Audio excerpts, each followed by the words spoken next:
Welcome back, everyone. One of the key witnesses in the George Zimmerman murder trial under fire for the way she speaks. Listen to this. And then I say, Trayvon, and then he said, why are you following me for? And then I heard a hard breath man come and say, what you doing around here? Well, according to a Columbia University English professor, that's because the witness doesn't speak traditional English.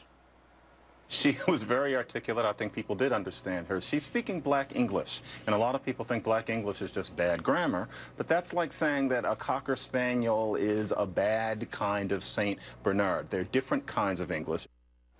So is that right, or is it possibly offensive? Joining us now for a fair and balanced debate, Democratic strategist Jehmu Green and Brian Benjamin. Good morning to both of you. Good morning. By the way, we invited John McWhorter. He declined to come on the show today. Thank you so much to both of you for helping us analyze this. Let me start with you, Brian. What do you make of, there's so much to discuss here, what do you make of all the talk about the fact that the way she spoke was sort of its own news story, and then John McWhorter saying there is such a thing as Black English? Is that true?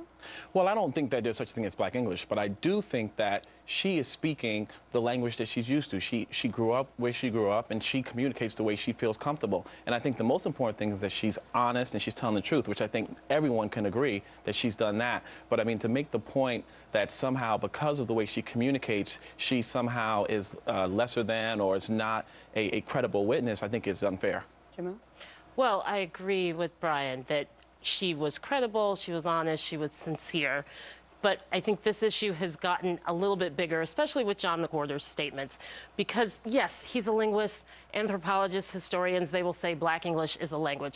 It's not a language that's going to get you to graduate from high school, to go to college, to find a job, or to keep a job.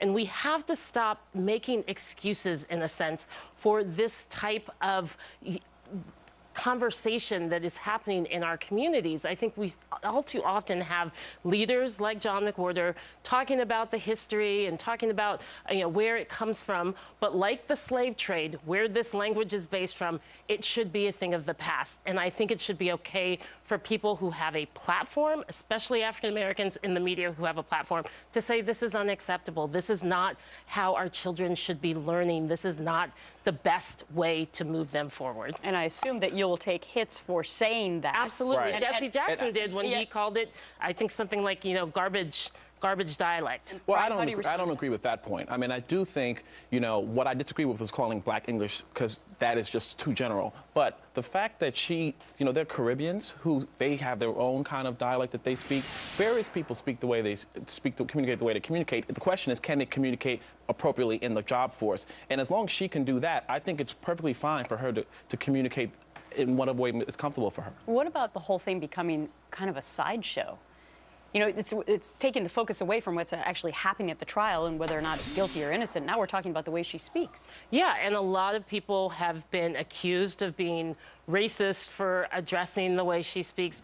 And I think John McWhorter has gone on, he didn't want to come here, but he's gone on CNN, he's gone on NBC and had conversations about these are racist. What he's forgetting to say is that most of the people who went after her, many of those commentators on Twitter, were actually African American. So this whole conversation is also another way of just throwing the R word out there. He's a racist, she's a racist, you're a racist. That shuts down conversation. And we're not going to proceed in dealing with racial anxiety, dealing with our implicit bias if we keep just throwing that R word out there. This was something that, a language that, yeah, lots of people hear this because lots of people listen to rap. It's not just Black people who buy rap music. So I think white people understand it. But again, is this the best way to move this child forward with a profession? No. Interesting discussion. Jehmu and Brian, thanks much for your time. Thank you.